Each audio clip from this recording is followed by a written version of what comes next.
জীবনে ৪,৫০০ বার কথা বলেছেন এই দুনিয়ার ভিতরে।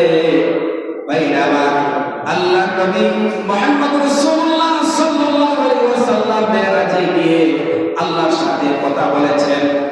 নবী করিম সাল্লাল্লাহু আলাইহি ওয়াসাল্লাম বলেছেন, নামাজ হলো মুমিনদের হলো মেরাজ। as-salatu mi'rajul mu'minin, নামাজ হলো মুমিনদের মেরাজ। ভাইরা আমার, আমাদের নবী সাল্লাল্লাহু আলাইহি ওয়াসাল্লাম আল্লাহ পাকের সাথে সাক্ষাৎ করে দিদার হয়ে আল্লাহ তাআলাকে দেখেছেন। আমরা সাত আকাশে যাইতে পারবো না, আল্লাহর দরবারে যাইতে পারবো না। আমরা হচ্ছে আখির জামানার নবীর উম্মত, আমরা উপরে যাইতে পারবো না।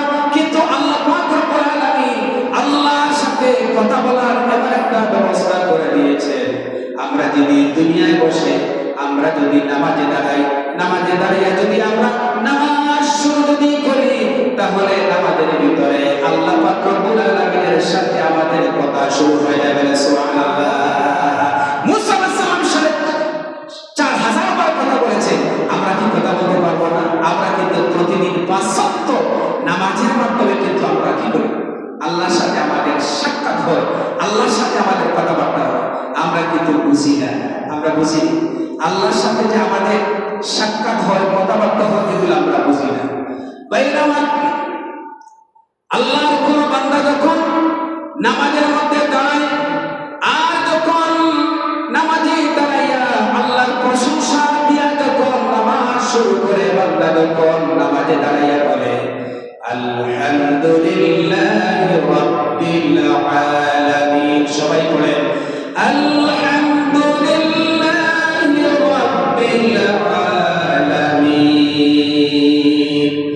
আল্লাহর কোন বান্দা যখন নামাজে দাঁড়াইয়া আল্লাহর প্রশংসা যখন শুরু করে, আল্লাহ সুবহানাহু ওয়া তাআলা ওই বান্দার সাথে কথা বলা শুরু করেন। বান্দা যখন বলে আলহামদুলিল্লাহি রাব্বিল আলামিন, আল্লাহ পাক তখন ফেরেশতাদেরকে সাক্ষী রেখে বলেন, ও আমার ফেরেশতারা, দেখো আমার বান্দা নামাজের ভিতরে দাঁড়াইয়া আমার প্রশংসা শুরু করেছে। আল্লাহ পাক রব্বুল আলামিন তখন ফেরেশতাদেরকে বলেন, হামিদানি আব্দি, ও আমার ফেরেশতারা শোনো, আমার বান্দারা আমার প্রশংসা করেছে। বলেন সুবহানাল্লাহ। সূরা ফাতিহা এমন একটি সূরা, সুবহানাল্লাহ, সূরা ফাতিহা ছাড়া নামাজে হবে না। সূরা ফাতিহার শুরুতেই আল্লাহ তাআলা প্রশংসা করেছেন। আমাদের দেশের একজন কবি কত সুন্দর করে সূরা ফাতিহা তিনি অনুবাদ করেছেন।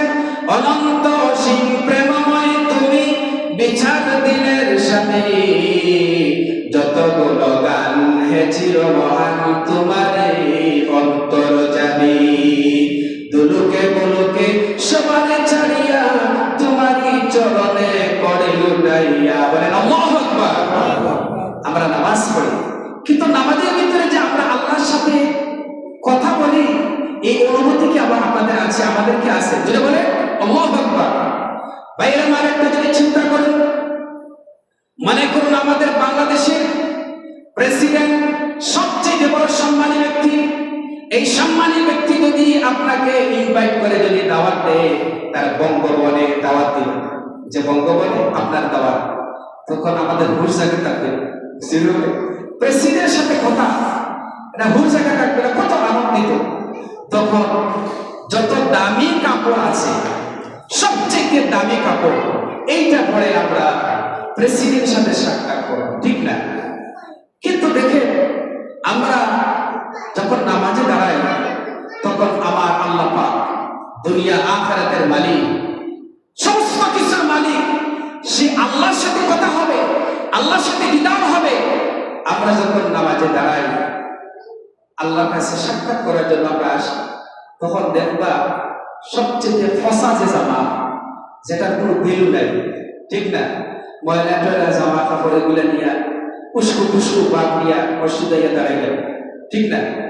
এরপরে দাঁড়াইয়া দেখবা নামাজে যে দাঁড়াইছি, কোথায় যে দাঁড়াইছি, এটার কোনো হুঁশ থাকে না, ঠিক না?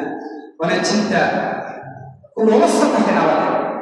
এই যে প্রেসিডেন্ট যদি আপনাকে শিডিউল দেয় তার সাথে সাক্ষাৎ করার জন্য, তখন আপনি বঙ্গভবনে ঢুকবেন, প্রেসিডেন্টের সাথে যখন আপনি কথা বলবেন, তখন তখন আপনার দৃষ্টি কি বাড়িতে আসবে, অথবা বাহিরে যাবে, অথবা আপনি মোবাইল টিপাবেন? কথা বলেন, আপনার কোন মোবাইল টিপাবেন অথবা অমনোযোগী থাকবে না খুব খেয়ালের সাথে তার সাথে কথা হবে? যদি বলেন খুব আন্তরিকতার সাথে কথা হবে।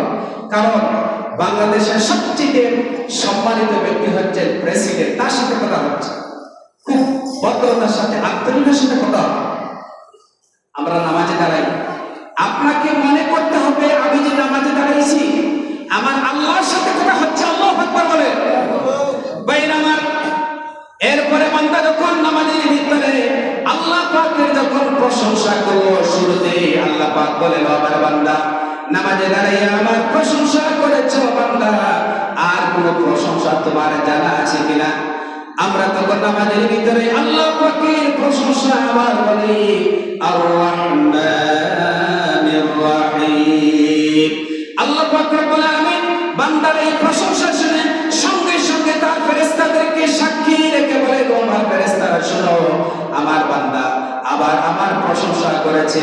আল্লাহ পাক রব্বুল আলামিন সঙ্গে সঙ্গে তিনি আবার প্রশংসা করেন, আসনা আলাইয়া আবদি, আমার বান্দা নামাজের ভিতরে আমার গুণকীর্তন করেছেন। বলেন আল্লাহু আকবার। ভাইরা আমার, এরপরে বান্দা যখন নামাজের ভিতরে বলে মালিক ইয়াউমিদ্দিন, তখন আল্লাহ তাআলা বান্দার ওই প্রশংসার জবাব দিতে গিয়া বলেন মাজ্জাদানি আবদি, আমার বান্দা আমাকে সম্মানিত করেছে। বলেন আল্লাহু আকবার। এইভাবে করে আমরা নামাজের ভিতরে যখন আল্লাহ পাকের প্রশংসা করি, প্রশংসা করতে করতে আল্লাহ পাক রব্বুল আলামিন এতই খুশি হন, আল্লাহ পাক খুশি হইয়া বলেন বান্দারে এতক্ষণ ধরে তুই আমার প্রশংসা করেছো বান্দা, এবার তুই আমার কাছে কিছু চা, আমার কাছে চা। ভাইরা আমার, আল্লাহ পাক রব্বুল আলামিন এই চাওয়ার কথাটা বলে আবার আমরা কিভাবে আল্লাহর কাছে চাইবো, এই চাওয়াটাকেও আল্লাহ তাআলা আমাদেরকে শিখিয়ে দিয়েছেন। আল্লাহ পাক রব্বুল আলামিন বলেন বান্দা আমার কাছে চা, ইহদিনাস সিরাতাল মুস্তাকিম। আল্লাহ তুমি আমাদেরকে একটা সহজ সরল সোজা রাস্তা আমাদেরকে বলে দাও। আল্লাহ পাক রব্বুল আলামিন বলেন বান্দা আমার কাছে তুই সহজ সরল সোজা একটা রাস্তা চাইছিস রে বান্দা, শুনো আমার কাছে যেহেতু চাইছিস আমি তোকে সোজা রাস্তা বলে দিলাম। ওয়া আনি'বুদুনি হাযা সিরাতুম মুস্তাকিম। আমার গোলামি কর, আমার আনুগত্য কর, আমার দাসত্ব কর, আমার কথা শোনো, আমার রাসূলের কথা শোনো।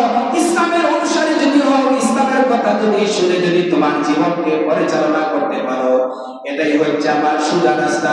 আর এই রাস্তায় যদি তুমি চলতে পারো তাহলে এক রাস্তা সোজা রাস্তায় এসে আমার জান্নাতের মধ্যে তুমি পৌঁছাইয়া যাবা। বলে সুবহানাল্লাহ। জান্নাতের ভিতরে তুমি পৌঁছে যাবা এই রাস্তায় যদি তুমি উঠতে পারো। ভাইরা, এই জন্য আমি আগেই বলেছি আমরা যে নামাজ পড়ি, হাদিস শরীফের ভিতরে এসেছে আল্লাহ নবী সাল্লাল্লাহু আলাইহি ওয়াসাল্লাম বলেছেন আনতা আবুদুল্লাহ কান্নাকা তারাহ। তুমি এমন ভাবে নামাজে দাঁড়াও, নামাজে দাঁড়িয়েছো তুমি মনে মনে চিন্তা করবা তুমি আল্লাহ পাককে দেখছো। তুমি যদি মনে করো আল্লাহ পাককে দেখছো না তাহলে শুনে রাখো ফাইল্লাম তাকুন তারাহু ফাইন্নাহু ইয়ারা। তুমি যদি আমার আল্লাহ পাককে যদি না দেখতে পারো তাহলে তুমি মনে করবা আল্লাহ সুবহানাহু ওয়া তাআলা নামাজের ভিতরে তোমাকে দেখছেন। বলেন আল্লাহু আকবার। আল্লাহ পাক তোমাকে নামাজের মধ্যে দেখছেন, তাহলে নামাজের ভিতরে আল্লাহর সাথে আমাদের কথা হয়। এই জন্য আমি আপনাদের কাছে উদাত্ত আহ্বান জানাই, 5 ওয়াক্ত নামাজ যারা পড়ে না এদের মতো কপাল পোড়া মুসলমান আর হতে পারে না। আল্লাহর নিয়ামত খেয়ে, আল্লাহর এই সমস্ত নাজ নিয়ামত খেয়ে আল্লাহর নাফরমানি করছে। অন্যান্য মাখলুকাতরা পর্যন্ত এই সমস্ত বেনামাজিদের উপর লানত করতেছে। আজকে মসজিদগুলা আল্লাহর কাছে ফরিয়াদ করতেছে। মসজিদ বিভিন্ন জায়গায় জায়গায় হচ্ছে, মসজিদের কোনো অভাব নাই। কথা বলে অভাব আছে? মসজিদে কোনো অভাব নাই। মসজিদের কত দামি দামি পাথর দিয়ে মসজিদ সাজানো হচ্ছে, কিন্তু মসজিদগুলো কাঁপছে। আজ আমার নামাজি কোথায়? নামাজি নাই। 5 ওয়াক্ত নামাজি যদি আজকে মুসলমানরা যদি আসতো তাহলে মসজিদ ভরে যেত। ফজরের কয়জন, জোহরের কয়জন, আসরের কয়জন, মাগরিবের কয়জন। আপনারা দেখবেন প্রত্যেকটা এলাকায় এলাকায় এই বেনামাজিদের সংখ্যা বাড়তেছে। আজকে যদি নামাজিদের সংখ্যা বাড়তো তাহলে বেনামাজিদের সংখ্যা কমতো। আজকে সমাজে যদি ভালো মানুষের সংখ্যা বাড়তো তাহলে খারাপ মানুষের সংখ্যা কমে যেত। কথা ঠিক না? এই জন্য সমাজকে আমাদের আদর্শবান মানুষ দিয়ে বান দিতে হবে, আদর্শবান মানুষ দিয়ে বান দিতে হবে। আমাদের নবী মুহাম্মদ রাসূলুল্লাহ সাল্লাল্লাহু আলাইহি ওয়াসাল্লাম মেরাজে গিয়ে পাঁচ ওয়াক্ত নামাজ আমাদের জন্য এনেছেন। আল্লাহ পাক রব্বুল আলামিন যতগুলা ইবাদত আল্লাহ তাআলা আমাদের উপর ফরজ করেছেন, প্রত্যেকটা ইবাদত দুনিয়ার ভিতরে জিবরাইল আলাইহিস সালামের মাধ্যমে আল্লাহ তাআলা আমাদের উপর ফরজ করেছেন। একমাত্র নামাজকে আল্লাহ তাআলা দুনিয়ায় ফরজ না করে আল্লাহ পাকের নবীকে মেরাজে নিয়ে আল্লাহর কাছে নিয়ে পাঁচ ওয়াক্ত নামাজ আমাদের জন্য উপহার হিসাবে দিয়েছে। আপনি নামাজ পড়বেন, আপনি তো নামাজ পড়েন ঠিক, কিন্তু আপনার স্ত্রী, আপনার সন্তান, আপনার পাড়া প্রতিবেশী নামাজ পড়ে কিনা এই কোশিশ, এই চিন্তা আজকে আমাদের নাই।